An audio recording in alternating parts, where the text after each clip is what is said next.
Pas vendimit të gjykatës kushtetuese, socialistët kanë depozituar në kuvend draftin për rregullorin e kuvendit ku sërish kanë propozuar 11 komisione parlamentare.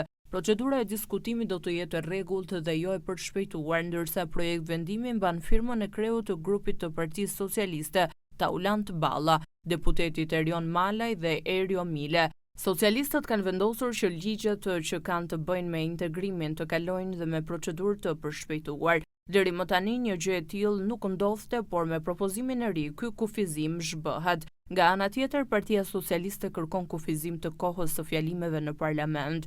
Kështu nga 10 minuta që një deputet ka në dispozicion për të folur për rendin e ditës, është propozuar maksimumi 5 minuta, po ashtu për gjysmim të kohës ka edhe për ministrat. Në projekt vendim parashikohen më shumë kompetenca Komisionit të Fatmir Xhafajt, atij të mbikëqyrjes institucionale që do të ketë monitorimin e institucioneve të pavarura dhe kontrollim dhe zbatimin e ligjeve nga ana e tyre.